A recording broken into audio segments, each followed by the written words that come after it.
Welcome back to Teshkid FX for another price prediction update, and in this video I'll be giving you a price prediction update on Vechain, whose current price stands at the $0.0186 mark, and here on TradingView the market is up by 2.48%. and in this video I want to give you the short-term and the long-term scenarios that I'm expecting to play out basing my analysis on the Elliot structures and the Fibonacci's, and allow me to kickstart the video here on the daily chart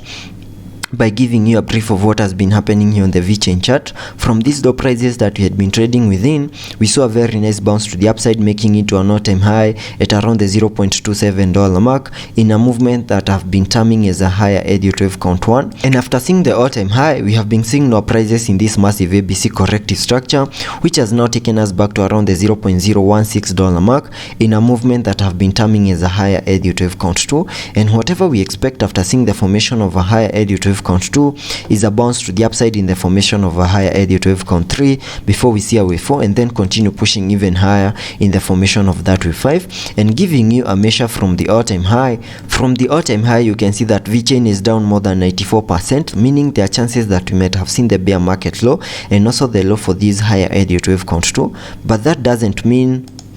that there is no chance of making a new low here on the Vechain chart. There's still room for us to support any movements to the lower side, and we can continue seeing that ABC corrective structure taking us even lower and sketching out a minimum target area to the upside in the formation of this wave 3 using a trend based Fibonacci, connecting it from the low of the first wave to the high of that wave 1, then dragging the fibs to the low of the second wave.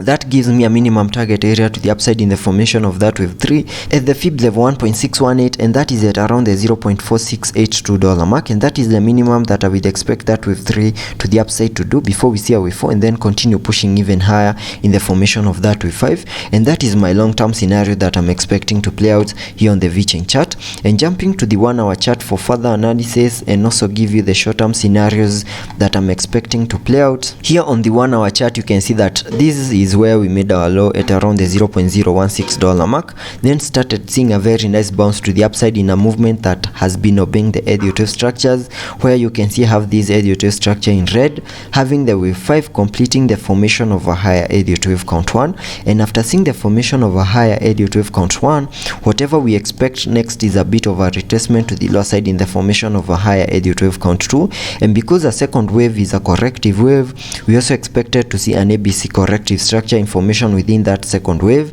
and we have that ABC corrective structure completing the formation of that second wave. And after seeing the formation of a higher Elliott wave count 2, whatever we expect next is a bounce to the upside in the formation of a higher Elliott wave count 3, which is an impulsive wave, and sketching out a minimum target area to the upside in the formation of that wave 3.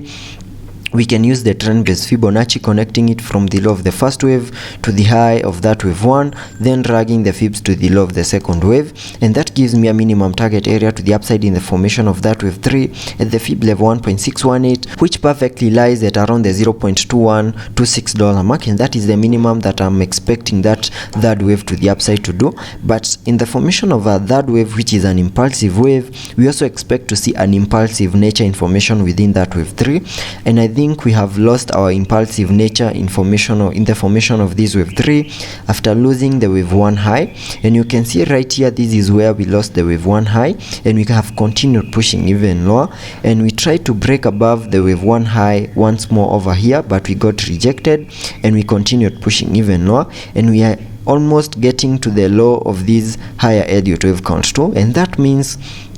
whatever we are seeing over here is much of a consolidation, and it is not impulsive anymore, meaning that this Elliott wave structure that I have over here is coming to an invalidation point after seeing Vechain losing its impulsive nature to the upside in the formation of that wave 3. And in the formation of this wave 3 right here, we also have a chart pattern that is in formation, and it's better seen here on the 4 hour chart, which is giving us a bearish movement here on the Vechain chart, and that could mean even a new low coming our way here on the Vechain chart. And if I draw it out, we can have this impulsive movement making the first top, and you can see I have the neckline, that is the tops. I have highlighted the tops over here. Then I'm expecting a bit of a retracement. We saw a bit of a retracement in the formation of the neckline, then saw another bounce to the upside in the formation of the second top, and right now I'm expecting a breakout out of this chart pattern, and this is a double top, and it's a chart pattern that normally breaks to the lower side, having the minimum target area of the breakout as the height between the